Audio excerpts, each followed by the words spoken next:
Hi LEGO fans! It's Hump Day Wednesday and it sure feels good to be halfway to the weekend, but not before we rescue another 6 Advent offerings from behind the flaps of joy or despair.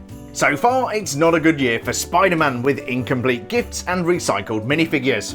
This trap thingy missing a web piece earned 1 pitiful point yesterday. That put the Spider-Man calendar in the pit of despair that is last place with 6 points. LEGO Friends is in 5th place with 8 points after taking 3 points yesterday for their snowboard slope and accessories. Star Wars has swung from famine to feast and back again. They're sitting 4th with 10 points after failing to tie for a better score with this TIE Fighter mini build. In 3rd with 10 points is Harry Potter. This was one of those filler days with a house table laden with food, but as filler goes, this was sufficient to take 4 points. In 2nd place with 13 points is Disney after offering up a pretty decent Ariel the Mermaid yesterday. But in the lead with a massive 17 points is LEGO City, who scored big yesterday with a doggone awesome gift. With 126 gifts still to go, the race for Advent Calendar is wide open. So let's open up those Wednesday windows and see what woeful whimsies wait within. Today we're starting out with LEGO Star Wars, which has been yo-yoing between good and bad gifts. This one in particular is a stonker. However, let's see what we've got behind door number 4. Hopefully not another ship, and oh no, it's not another ship. It is a droid, I guess. Yeah, it would be a droid. That might be one of those battle droids. That's actually a nice thing. It's always a good day when you get a minifigure, although debatably is a droid a minifigure? That's one for you to argue about in the comments. So from LEGO Star Wars we have one of these, because nothing says Christmas like a super battle droid. This is actually a relatively exclusive figure. We get 3 of these in the 75372 Clone Trooper and Battle Droid Battle Pack. Apart from that, this is its first appearance. It reminds me of the droid I used to own, which had a short attention span, AT-HD. The main problem I have with this droid is that it doesn't really feel like it's made of LEGO. Notice how the back is all hollow. The torso and head is all one piece, the legs are a single assembly which snap onto the bottom of the torso, and then we have 2 identical arms which snap onto either side. With the body being so lightweight and hollow, this thing overbalances really easily. I guess that's why they didn't give him a blaster. In reality, it wouldn't be much use because this thing doesn't really have a hand to grab it with. The B2 series Super Battle Droids would actually have blasters built into the arms.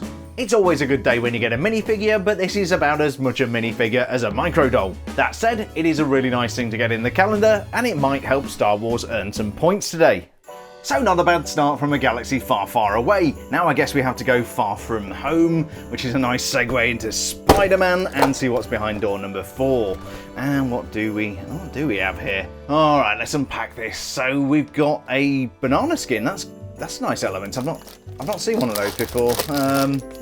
Yeah, that's really nice. So we've got some kind of, I guess, lamppost or street lamp. Oh, it's got the street signs with no names on, which is a little disappointing, but it does look like New York, which is of course where Spidey's meant to be set. And there's a camera on there, so I wonder if we've got some kind of trap to try and find Spider-Man or something.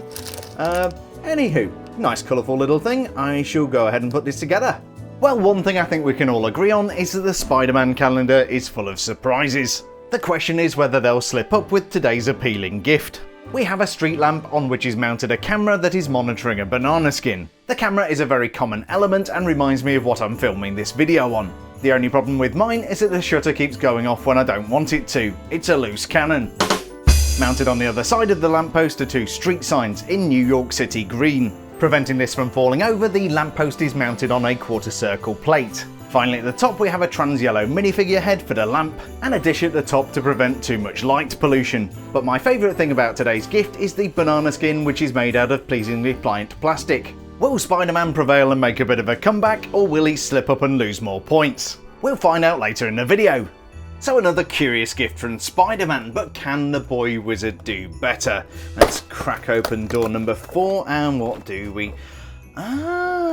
Okay. Well, this is coming in sooner rather than later this year.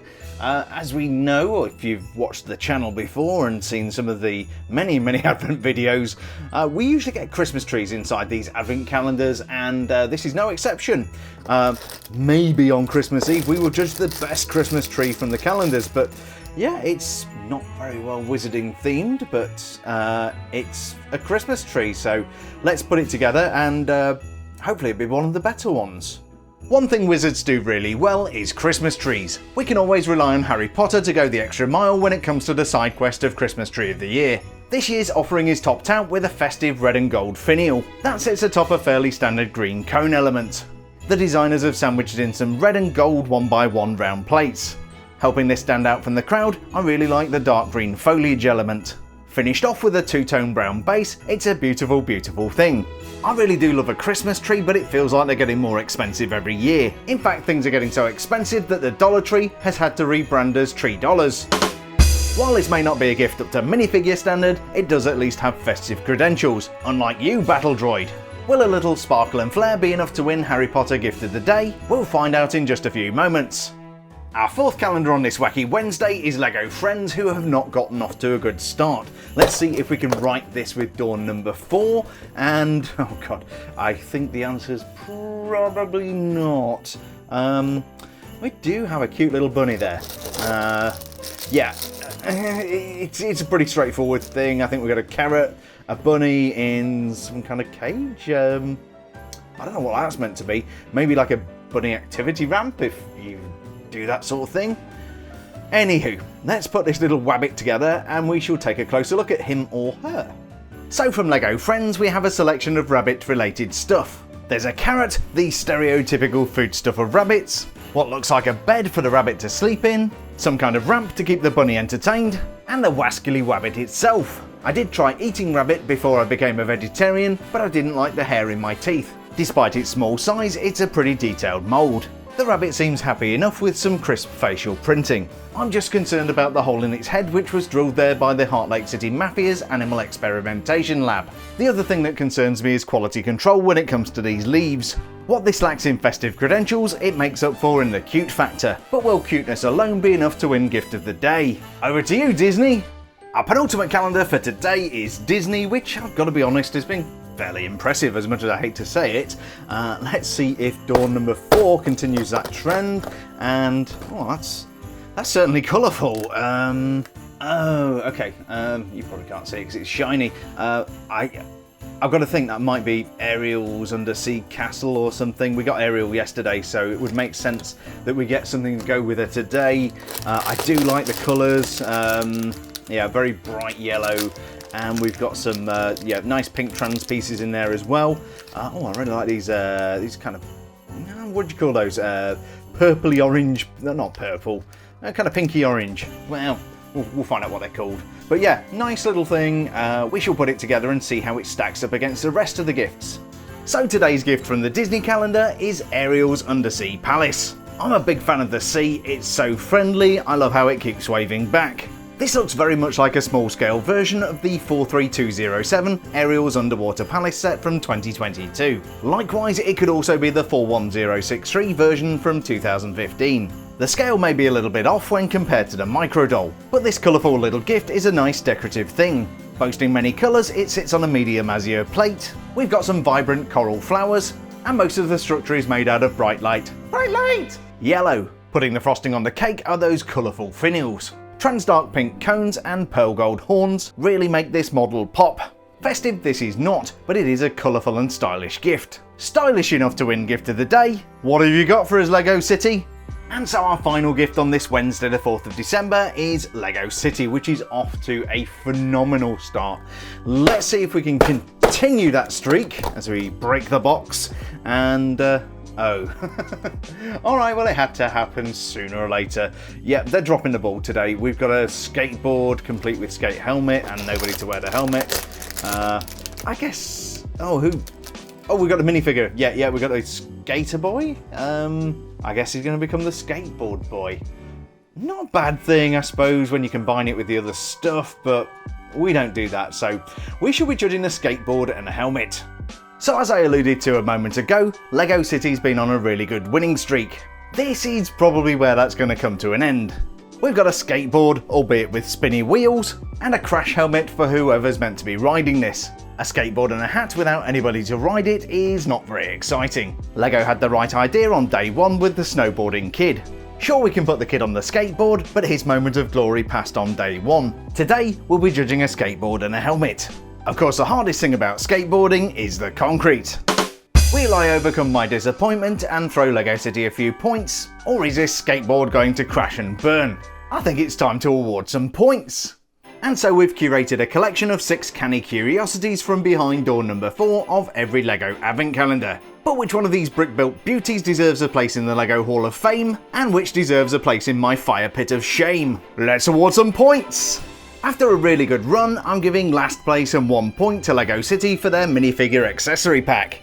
I was a little bit more generous with the snowboarding kit we got from LEGO Friends, but this is very standard stuff with no unusual colours or elements. Speaking of Friends, they're coming in 5th for their bunny with associated paraphernalia. Maybe I should have been more generous on account of the blue bunny, but this selection just didn't float my boat. While I'm not totally blown away by this, I'm going to cut Spider-Man some slack and give them 4th place and 3 points for the street sign, camera, and particularly that most excellent banana skin. Harry Potter gets 3rd place and 4 points for a well-executed Christmas tree, and 2nd place goes to Disney for this perfectly pleasing undersea palace. Although I'm not totally convinced by the B2 Battle Droid, it is sort of a minifigure and Star Wars definitely needs the points. Star Wars wins Gift of the Day with 6 points, and I'm sure that'll keep the army builders happy. But Jeremy, I hear you say, which one of these marvellous creations is worthy of the festive point of the day? Really easy one today, it has to be Harry Potter. But do you agree with today's scores? Do I deserve to get horribly injured in a skateboard accident for giving City 1 point? Or maybe I should sleep with the fishes for not giving Ariel's Undersea Palace 1st place? Whatever you think of today's scores, do be sure to share your thoughts in the comment section below. I am very active in the comments, I read them all every day, and if you're very lucky, I may respond to you personally. So after pontificating upon today's points, how are things looking on the spreadsheet of truth? Spider-Man is still far from the top of the leaderboard in last place with 9 points. Slightly ahead are the Heart Lake City Mafia with a total of 10. Star Wars has forced its way up into 4th place with 16 points. And in 3rd place with 17, it's LEGO Harry Potter! After adding on today's 5 points, Disney has 18. And they're in joint 1st place with City, which has the same 18 points. I will of course be back on Thursday to judge 6 more Advent atrocities with Extreme Prejudice. If you're enjoying the videos, don't forget to hit the like button and please subscribe for more Advent goodness. Thanks a million for joining me today, have a wonderful Wednesday, and I'll see you back here bright and early on Thursday morning.